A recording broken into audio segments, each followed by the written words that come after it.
हेमंत सोरेन जी मुख्यमंत्री झारखंड को एक विरासत में न केवल विचारधारा मिली है बल्कि एक पिता का लंबा संघर्ष के बाद जो उन्हें एक विरासत में चीज़ें मिली, मुझे उम्मीद है कि वो उस विरासत को और आगे बढ़ाने का काम करेंगे। भारतीय जनता पार्टी के लोग हकमारी तो करते ही हैं, लेकिन अब मतमारी भी कर रहे हैं।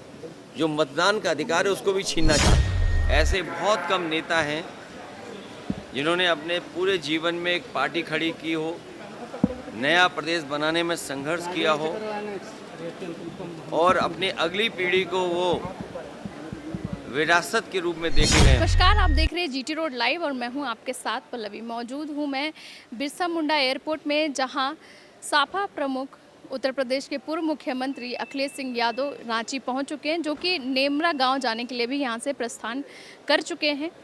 मैं बता दूं कि जैसे ही वो एयरपोर्ट पहुंचे, उनके कार्यकर्ताओं ने उनका जोरदार स्वागत किया नारों के साथ और फूल गुलदस्ता भी उन्हें दिया।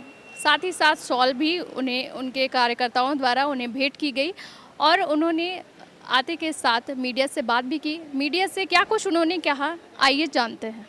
झारखंड मुक्ति मोर्चा और झारखंड के बहुत बड़े नेता शिबू सोरेन जी जब नहीं रहे,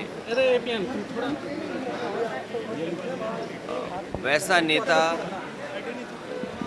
जो जल जंगल ज़मीन से जुड़ा हुआ, शिबू सोरेन जी ने आदिवासी भाई बहनों की तकलीफ, परेशानी और अन्याय जो उनके साथ हुआ उसके लिए जीवन भर संघर्ष किया। ऐसे बहुत कम नेता हैं जिन्होंने अपने पूरे जीवन में एक पार्टी खड़ी की हो, नया प्रदेश बनाने में संघर्ष किया हो और अपनी अगली पीढ़ी को वो विरासत के रूप में देखे गए हों।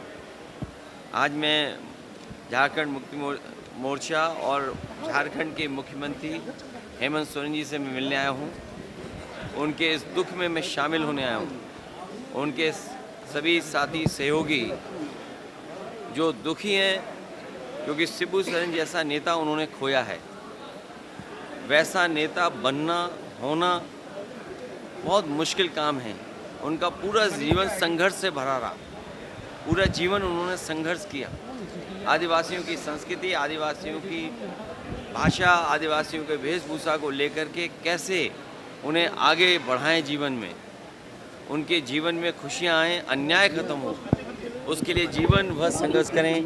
हेमंत सोरेन जी मुख्यमंत्री झारखंड को एक विरासत में न केवल विचारधारा मिली है बल्कि एक पिता का लंबा संघर्ष के बाद जो उन्हें एक विरासत में चीज़ें मिली, मुझे उम्मीद है कि वो उस विरासत को और आगे बढ़ाने का काम करेंगे और शिबू सोरेन जी के रास्ते पर चल कर के इस प्रदेश को और खुशहाल और आदिवासी भाई बहनों को सम्मान दिलाने का काम करेंगे।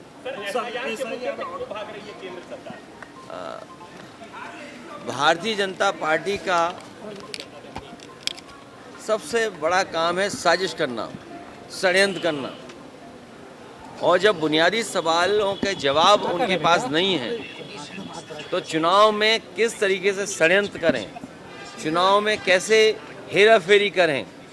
अगर एसआईआर की बात थी तो ये 1 साल पहले भी लाई जा सकती थी, प्रदेश में समय भी मिल सकता था, लेकिन जानबूझ करके जब उन्हें पता है कि बिहार की जनता उनके खिलाफ है तो एसआईआर के बहाने ये बड़े पैमाने पर वोट काटना चाहते हैं। और जो आज एफिडेविट मांग रहे हैं कांग्रेस पार्टी के नेता राहुल गांधी जी से, समाजवादी पार्टी ने लगभग 2 साल पहले 18,000 वोट ऐसे जो डिलीट किए गए थे, जो 2019 में वोट जिन्होंने डाला था, 2022 के जब चुनाव में गए तो वो डिलीट रहे, उसकी हमने एफिडेविट के साथ जानकारी दी और शिकायत की।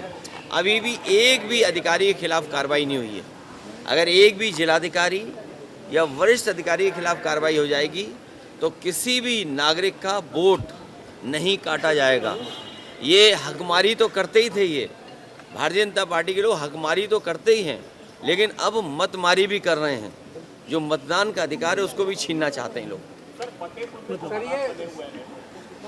ये फतेहपुर में जो कुछ हुआ है वो दुर्भाग्यपूर्ण है और भारतीय जनता पार्टी पे जब अपनी उपलब्धियां खत्म हो जाती हैं तो उनका वो सोची समझी जो रणनीति है जो अंग्रेज़ों से लिया उन्होंने, एकदम ऐसे भारतीय जनता पार्टी की पूरी विचारधारा अंग्रेजों से दी गई है, डिवाइड एंड रूल, हिंदू मुसलमान के बीच में नफरत फैलाना।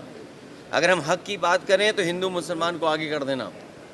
ये जिस तरह का काम हुआ है फतेहपुर में, सरकार को उन दोषी लोगों के खिलाफ कार्रवाई करनी चाहिए। जितने लोग वीडियो विजुअल्स में दिखाई दे रहे हैं उन सबको जेल भेजना चाहिए, और अगर जिलाधिकारी और पुलिस विभाग वहाँ का नहीं भेज रहा है तो कहीं ना कहीं सरकार को ये निर्णय लेना चाहिए कि वो अधिकारी रहने लायक नहीं है, उन्हीं के कारण वो घटना हुई है।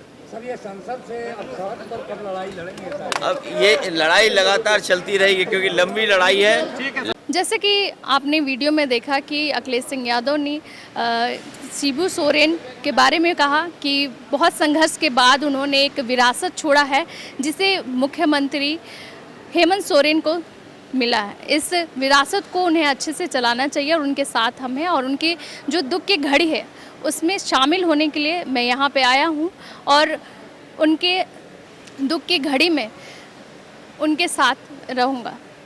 देखते रहिए जीटी रोड लाइव। मैं हूँ आपके साथ पल्लवी, अपने सहयोगी विवेक के साथ।